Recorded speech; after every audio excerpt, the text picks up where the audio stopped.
16 दिनों का ये समय, 16 श्राद्ध का ये समय हमारे पूर्वजों को याद करने का, उन्हें श्रद्धांजलि देने का, उनके लिए धूप दीप कर कर उन्हें याद करना और दान आदि वगैरह देने का समय होता है। हमारी सनातन संस्कृति में इसका बहुत ही ज़्यादा महत्व है। लेकिन क्या कभी आपने सोचा है कि उस दान का महत्व क्या है? उसको किस भावना से करना चाहिए और दान कैसा हो? तो आइए आज हम चर्चा करते हैं ऐसी ही एक कथा का, जिसका वृत्तांत महाभारत और कठोपनिषद में मिलता है। ऋषि वाश्रवा और उनके पुत्र नचिकेता की कथा। ऋषि वाश्रवा जो विश्वजीत यज्ञ संपन्न करने वाले थे और उस यज्ञ के बाद वो अपनी संपूर्ण संपत्ति का दान करने का संकल्प ले चुके थे। जब उनका यज्ञ संपूर्ण हुआ तो उन्होंने आसपास के नगरों से सारे ऋषि मुनियों को आमंत्रण भेजा। ऋषि मुनि बड़े ही खुश थे कि उन्हें यहाँ से खूब सारा धन दानादि वगैरह मिलने वाला है। जब वाश्रवा जी उन्हें दान दे रहे थे तो ये क्या, पुत्र नचिकेता जो सिर्फ 5 वर्ष की आयु के थे, उन्होंने देखा कि पिता उन्हें अपनी बूढ़ी और निर्बल गाय दान में दे रहे हैं। नचिकेता ये सब देख न पाए और अपने पिता के पास आकर प्रश्न पूछने लगे कि पिताजी, दान कैसा होना चाहिए? जो निर्बल गायें और बूढ़ी हमारे लिए भी काम नहीं आती है, वो इन लोगों के कैसे काम आएगी? ये सवाल देखकर वाश्रवा बहुत ही ज़्यादा क्रोधित हो गए।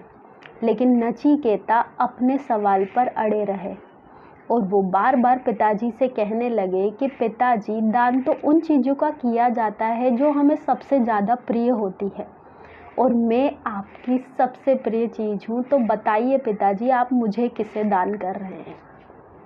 ये सवाल सुनकर वाश्रवा बहुत ज़्यादा क्रोधित हो गए और क्रोध में उन्होंने कहा कि जाओ, मैं तुम्हें यम को दान करता हूँ।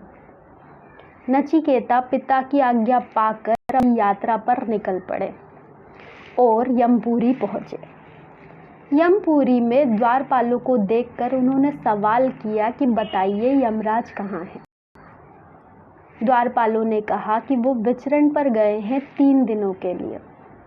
तब नचिकेता ने कहा कि मैं यहीं पर उनका इंतजार करूँगा। 3 दिन बाद जब यमराज वापस यमपुरी पहुँचे और उन्होंने उस छोटे से बालक को, जिसकी आयु मात्र 5 वर्ष की थी, देखकर पूछा कि तुम यहाँ पर क्या कर रहे हो? तब नचिकेता ने पूरा वृत्तांत यमराज को कह सुनाया।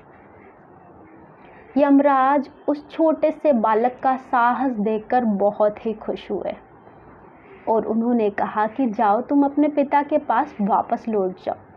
लेकिन मैं तुम्हारे साहस से बहुत खुश हुआ, इसलिए मैं तुम्हें 3 वरदान देता हूँ। मांगो, तुम क्या मांगते हो? तब नचिकेता ने पहले वरदान मांगा कि मैं अपने पिता जो मुझसे क्रोधित है, मैं वापस लौटूं, तब वो मुझे खुशी खुशी स्वीकारे। पहले वरदान को तथास्तु करके यमराज ने दूसरे वरदान को मांगने के लिए नचिकेता को कहा। नचिकेता ने दूसरे वरदान में इस पृथ्वी पर मुक्ति के मार्ग को मांगा। तब यमराज ने खुशी खुशी उनको मुक्ति का मार्ग बताया। तीसरे वरदान में नचिकेता ने सत्य को जानने के लिए यमराज से प्रार्थना की। तब यमराज ने कहा कि अभी तुम सिर्फ 5 वर्ष के हो और सत्य को कोई दूसरा कभी नहीं बता सकता, तो तुम्हें खुद ही जाकर सत्य को खोजना होगा और विद्या अर्जन करके तुम सत्य को जान सकते हो। तो जाओ अपने पिता के पास और खूब सारा विद्या अर्जन करो। इतना सब तीनों वरदानों को पाकर नचिकेता खुशी खुशी अपने पिता के पास जाकर लौट गए और खूब सारा विद्या अर्जन करने उन्होंने सत्य के मार्ग को खोजा। तो दान कैसा हो, ये नचिकेता ने बताया। तो कैसी लगी दोस्तों आपको ये कथा? मिलती ही रहूँगी मैं आपसे अगली अपनी सकारात्मक वीडियोस में। तो मेरी चैनल को लाइक, सब्सक्राइब और शेयर ज़रूर करें। Bye bye, have a nice day.